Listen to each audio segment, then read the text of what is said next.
नमस्कार। हम पिछले क्लास में पैसिव वॉइस को पढ़ रहे थे और पिछली क्लास में हमने इंटेरोगेटिव सेंटेंसेज के पैसिव वॉइस चेंज करने सीख लिए थे। अब इंपेरेटिव सेंटेंसेज बचे हैं, उनको चेंज करना सीख रहे हैं। इंपेरेटिव सेंटेंसेज उन्हें कहते हैं जो वर्ब से शुरू हो, यानी जो शुरू में उनके सब्जेक्ट नहीं आता, मेन वर्ब से शुरू होते हैं। यानी इंपेरेटिव सेंटेंस हमेशा ही मेन वर्ब से शुरू होते हैं, यानी सब्जेक्ट नहीं आता उनमें पहले। और इंपेरेटिव सेंटेंसेस जो ऑर्डर, रिक्वेस्ट, एडवाइस या कमांड, इन चीज़ों को दिखाए यानी बताए, ऑर्डर, रिक्वेस्ट, एडवाइस को बताए, उन्हें इंपेरेटिव सेंटेंस कहते हैं। यानी इनमें ऑर्डर, रिक्वेस्ट, एडवाइस का भाव निहित होता है और सब्जेक्ट होता नहीं है, सीधी मेन वर्ब से ही शुरू होता है सेंटेंस, लेकिन सब्जेक्ट इम्प्लाइड होता है, यानी यू अगर उसके आगे लगाएं तो यू का भाव आता है। जैसे ये सेंटेंस है कम हेयर, इसमें ना तो सब्जेक्ट है और कुछ सेंटेंसेस के अंदर ऑब्जेक्ट भी नहीं होता। तो इनमें सेंटेंस में सब्जेक्ट नहीं होता लेकिन सीधी मेन वर्ब से शुरू होते हैं, यानी कम से शुरू हुआ है ये सेंटेंस, इसलिए इनको इंपेरेटिव सेंटेंस बोलते हैं। और सब्जेक्ट इनके अगर यू लगाएं, यू कम हेयर, तो ये सेंटेंस पूरा हो सकता है, यानी सब्जेक्ट यू इम्प्लाइड होता है। इसी तरह ये please give me a book, यानी ये प्लीज़ से शुरू हो रहा है, यानी प्लीज़ भी अपने आप में एक वर्ब है, इसके अलावा भी वर्ब, और यहाँ इसमें ऑब्जेक्ट भी दे रखा है, यानी ऑब्जेक्ट आ भी सकता है, नहीं भी आ सकता, उससे कोई फर्क नहीं पड़ता। लेकिन ऑर्डर, रिक्वेस्ट, एडवाइस दर्शाए उसे इंपेरेटिव सेंटेंस कहते हैं, यानी ये सेंटेंस ऑर्डर, रिक्वेस्ट, एडवाइस को दर्शाते हैं और सब्जेक्ट इनमें इम्प्लाइड होता है यू, और मेन वर्ब से हमेशा शुरू होते हैं। अब अपने इनको देखें तो इनको 2 या 3 टाइपों में बांट सकते हैं, डिवाइड कर सकते हैं कि इंपेरेटिव सेंटेंस एक तो होता है विदाउट ऑब्जेक्ट का, यानी जिस सेंटेंस में ऑब्जेक्ट नहीं है, सीधा मेन वर्ब से सेंटेंस शुरू हो, और या सीधी एक मेन वर्ब भी दी हो और उसमें पूरा मीनिंग सेंटेंस बता रहा हो, उसमें ऑब्जेक्ट नहीं है, तो उसे विदाउट ऑब्जेक्ट का कहते हैं। तो उनका पैसिव वॉइस चेंज करते वक्त क्या करेंगे, पैसिव बनाना है तो उसको करेंगे चेंज करते वक्त यू आर के बाद अगर ये जो मेन वर्ब आई है, अगर इससे अगर सेंटेंस का मीनिंग है जो ऑर्डर दर्शा रहा है, एडवाइस बता रहा है, कमांड, रिक्वेस्ट, वो तो इस सेंस के आधार पर बताना है, पता करना है अपने को। क्योंकि इंपेरेटिव सेंटेंसेज अपने आप में ऑर्डर, एडवाइस, कमांड, रिक्वेस्ट दिखाते हैं। तो यू आर के बाद अगर ये सेंटेंस कोई भी सेंटेंस हो, इंपेरेटिव सेंटेंस हो, यानी मेन वर्ब से शुरू हो, तो अगर ऑर्डर दर्शा रहा है, एडवाइस, कमांड कुछ भी आगे बता रहा है, तो यू आर के बाद उस सेंस के अनुसार ऑर्डर, एडवाइस, कमांड, रिक्वेस्टेड, यानी ये थर्ड फॉर्म है सारी, ये बी होगी, ये थर्ड फॉर्म होगी, तो इनमें से एक इस सेंस के अनुसार लगाना है और बाद में +2 लगा के आगे जो सेंटेंस दे रखा है सिट डाउन जैसे, तो उसको लिख देते हैं। तो इसी तरह इसका पैसिव बन जाता है। जैसे ये एक्टिव था सिट डाउन, ये इंपेरेटिव सेंटेंस है तो इसको विदाउट ऑब्जेक्ट है, यानी ऑब्जेक्ट नहीं है इनमें, तो चेंज कैसे करें, जैसे यू आर, तो अगर ये सेंटेंस ऑर्डर दर्शा रहा है तो अपन लिखेंगे यू आर ऑर्डर्ड, यानी थर्ड फॉर्म है। आगे टू लगाना है और बाद में वो सेंटेंस दिया है वो सेम टू सेम अगर कितना ही लंबा हो वो उतार देते हैं, यानी ये पैसिव वॉइस बन गया। इतना ही करना होता है। In you are ordered to, you are advised to, you are commanded to, you are requested to, आगे जो सेंटेंस है वो उतार देने।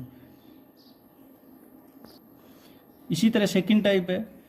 सेकंड टाइप वो है जिसमें ऑब्जेक्ट एग्जिस्ट करता है, यानी जिसमें ऑब्जेक्ट हो। जैसे ये मेन वर्ब से शुरू हो गया तो पता चला अपने को इंपेरेटिव सेंटेंस है, तो ऑब्जेक्ट इसमें मी और ए पेन दोनों है। तो जिसका ऑब्जेक्ट एग्जिस्ट हो उसको कैसे चेंज करें, तो उसको चेंज कराने का एक तरीका ये भी है, वैसे भी कर सकते हैं, you are order to, requested to, advice to, commanded to लगा के ये लिख सकते हैं। अगर ये नहीं दिया हो तो ऐसे भी चेंज कर सकते हैं, यानी लेट के बाद ऑब्जेक्ट आता है, यानी इन दोनों में से कोई भी ऑब्जेक्ट हो वो लिख के बाद में बी के बाद वर्ब की थर्ड फॉर्म, यानी ये वर्ब दे रखी है उसकी थर्ड फॉर्म बना के लिख देते हैं, और आगे कुछ दिए है और तो वो लिख देते हैं, नहीं तो ये पैसिव में चेंज हो जाता है। यानी पैसिव करते हैं तभी ऐसे करते हैं। यानी जैसे ये एक्टिव है, इसको चेंज करें तो लेट, पहले लेट लगाना है, उसके बाद ऑब्जेक्ट, यानी इनमें से एक, तो यहाँ लगा दिया मी। यहाँ कभी भी अगर ऑब्जेक्ट लिखना हो लेट के बाद, प्रोनाउन का ऑब्जेक्ट लिखना है तो ऑब्जेक्टिव केस में लिखना है। यहाँ आई ही सी इट ऐसे नहीं आएगा, ऑब्जेक्टिव केस में आता है या सब्जेक्टिव केस में नहीं आता लेट के बाद। तो मी बाद बी, तो बी लिखना है, बाद में वर्ब की थर्ड फॉर्म, तो वर्ब ये गिव, गिव की थर्ड फॉर्म गिवन। अब जो बच गया ए पेन लिखे, ये चेंज हो गया पीछे। या इसको सीधा पहले अपने ये टाइप फर्स्ट में चेंज किया था तो उससे करे तो वो भी यानी हो सकता है, क्योंकि वो भी सही है। तो इसमें देखना ऑर्डर है, रिक्वेस्ट है, एडवाइस है या कमांड है। तो इसमें रिक्वेस्ट का भाव है भाई गिव मी ए पेन, तो यू आर रिक्वेस्टेड, आगे टू लगा के वो सारा उतारना है, गिव मी ए पेन। तो ये चेंज हो गया पैसिव वॉइस में, यानी ये भी सही है और ये भी सही है, दोनों ही सही है। अगर दोनों में से एक अगर ऑप्शन में दिया हो तो वो करना होता है। लेट के बाद ऑब्जेक्ट, बी थर्ड फॉर्म, उसके बाद आगे कोई सेंटेंस है वो। और अगर ऐसे करें you are order to, you are requested to, you are advice to, you are commended to, तो इसमें पता कैसे चलेगी रिक्वेस्ट है ऑर्डर है, तो वो तो थोड़ा सेंस के अनुसार वर्ब होती है जो गिव होगी, इसी वर्ब होती है जो रिक्वेस्ट को लगभग दर्शाया करती है। अब इसी तरह टाइप थर्ड जिसे नेगेटिव कहते हैं, नेगेटिव इंपेरेटिव सेंटेंस होते हैं जिसमें नोट लगाओ, यानी नोट लगाते हैं तो डोंट या से शुरू होता है, तो don't write a letter.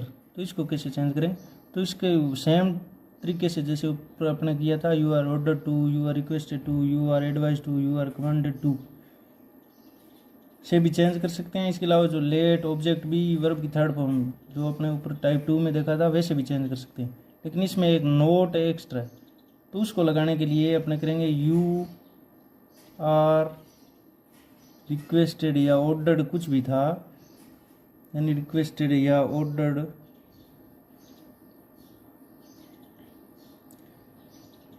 Plus यानी रिक्वेस्टेड ऑर्डर एडवाइस कमांडेड वो था, तीन चारों में से कुछ भी लिखकर यानी उस सेंटेंस के भाव के अनुसार। उसके बाद अपने पहले तो सिंपल सेंटेंस में तो टू लगाते थे, लेकिन इसमें एक नोट एडवांस है तो उसको नोट को पहले लगाएंगे, उसके बाद टू लगाकर बाद में जो सेंटेंस दिया वो उतार देते हैं। नोट के बाद जैसे राइट ए लेटर, डू ये छोड़ने होते हैं, तो यानी ये तो फर्स्ट फॉर्म से शुरू होते हैं, इंपेरेटिव सेंटेंस तो डू से शुरू होते हैं।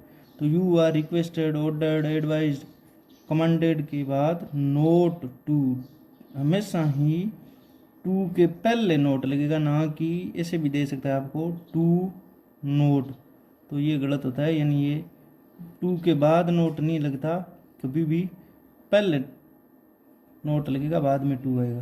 तो इसको चेंज करेंगे तो कैसे करेंगे, यू आर एडवाइज्ड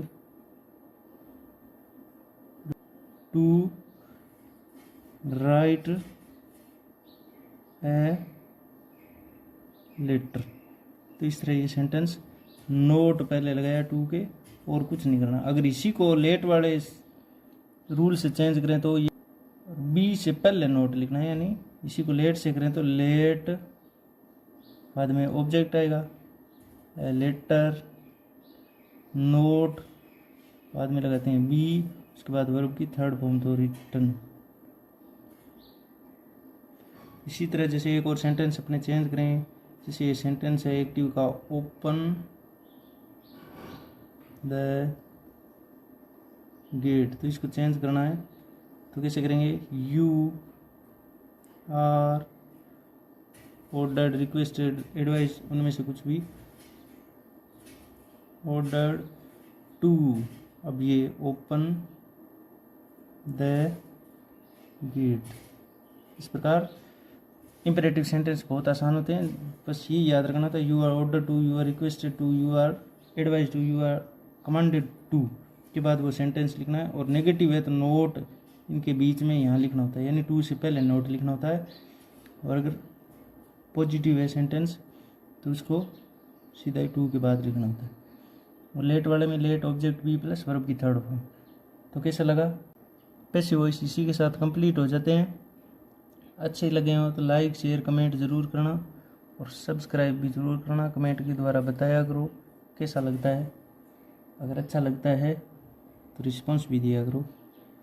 धन्यवाद।